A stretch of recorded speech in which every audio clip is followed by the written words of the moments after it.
Well, there's been a lot of severe weather that we have covered this year as we start to look back at 2025. And among the most active days, there was a stretch in April, the beginning of April, where several tornadoes were reported across the plains. And we have heard more stories of survival emerge.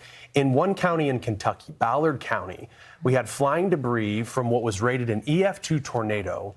It hit a car that was carrying the White family. It's a family of four, happened 8 months ago. Their youngest son, at the time, 8 years old. His name's Bentley White.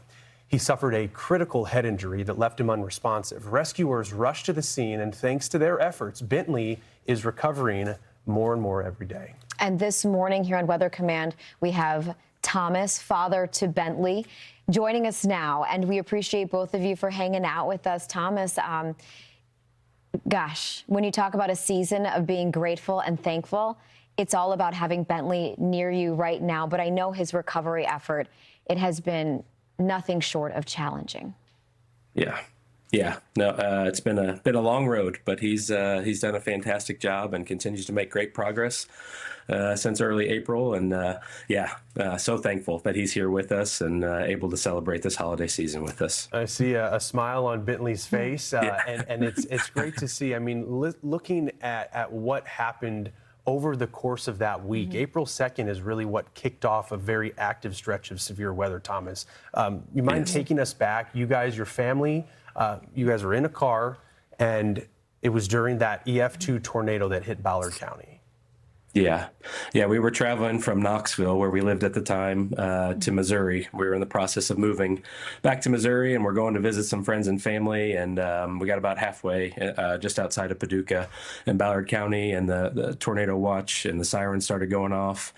So we sought shelter as best we could in the middle of a very rural area underneath a church awning. And, growing up in Missouri, we've had plenty of tornado warnings and watches, and, nothing's ever come of them. So very naively, I felt like we could, just sit and wait it out. And, and then once the storm passed, we would continue on our trip, which we weren't trying to get much further that evening. But unfortunately, that wasn't the case. And, I would say our worst nightmare happened. And, the tornado touched down about 150 to 200 yards away from where we were, and through the roof of a bus barn at the church that we had pulled over to seek shelter at against our vehicle. And Bentley got struck in the head by some debris. So I think, too, when you see EF2, and so many people put weight on the rating, but ultimately it's about the impact and it's about the people living through it, right? And even with an EF2 can be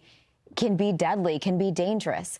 We heard that you were also able to reunite with the first responders. I'm sure that must have been a very emotional moment. Yeah, it was emotional, but it was, I would say, healing as well, too, to be able to meet with the people that did an amazing job responding to our 911 call, and not only them, but the ER staff as well, too, that I credit, Bentley still being here because of the great decisions and choices they made to make sure he got what he needed when he needed it, to make sure that he could get transported ultimately to Vanderbilt for surgeries and everything else that he needed. It was great to meet some of those amazing folks and get to see them face to face in much better circumstances and shake their hand and thank them for what they did for our family that night. And in these cases, there are so many dark moments, and the fact that this is a story of survival is remarkable. But I think, Thomas, when you talk about the recovery now that Bentley has been going through, it is a long road. Could you give us an update on what Bentley has been through? Obviously, looking at some of the photos in the hospital, being critically injured, it was very serious. Yes. Yeah. He suffered a severe traumatic brain injury. We've been in 3 different hospitals, from Paducah to Vanderbilt in Nashville to Children's Mercy Hospital in Kansas City, Missouri. So we were there from the night of the accident till the end of July.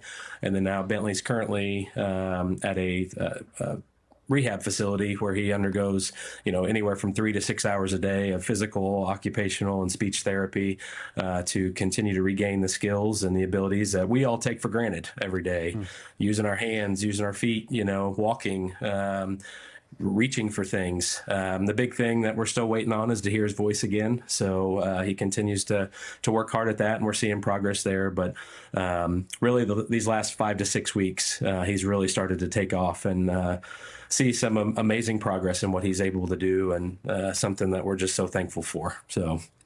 Well, Bentley's a fighter, and that's obvious. And I love Yeah. the photos showing his very vibrant personality, before the incident, and it's peeking through. He's been smiling and smirking through this interview. I also noted you have a daughter. I think she's 12. Yes. Is that correct? Because there's that one photo where they're actually holding hands in the hospital room. So the familial support for the love has just been very abundant. Yes. Yeah. Yes. Yeah. She's been great. I would say, unfortunately, the accident, fortunately or unfortunately, brought them a lot closer together as well too. She doesn't leave his side very often, so they have a special bond for sure. Especially with what all she went through that night as well too, seeing her brother the way he was. So it's been pretty awesome for them too. So. Well, and I think it speaks to bringing those kids up, because some families, siblings are fractured, but having close siblings, I think it's one of the most special bonds that anyone can have. So I think Bentley's got a great sister. I do want to ask before we let you go, for people interested in supporting Bentley's journey, what's the best way that people can do that? Yeah, we have a Facebook page that really started to just keep friends and family updated after the accident, because of likely, you could understand, multiple text messages, calls, everything. So it's Bentley's Battle, A Warrior's Fight on Facebook. I think last time I looked, there was nearing 12,000 people from across the country and different parts of the world that are following along with him. And on that page, we post updates and share different milestones that he's meeting and things that he's doing as well. There's a GoFundMe page on there as well too. So that would be the best way to kind of keep up with Bentley if you'd like. And we'd love to have you following along, and appreciate all the support and encouragement that we've gotten from everyone following on there along his journey. So.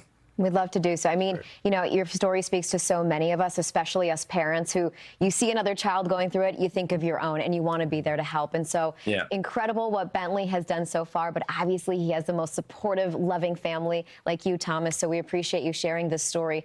A lot to be grateful for this Thanksgiving. Yep.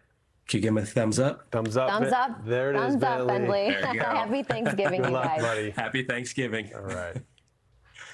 Keep it here. What an incredible story. Absolutely, yeah. Yeah. We'll be right back.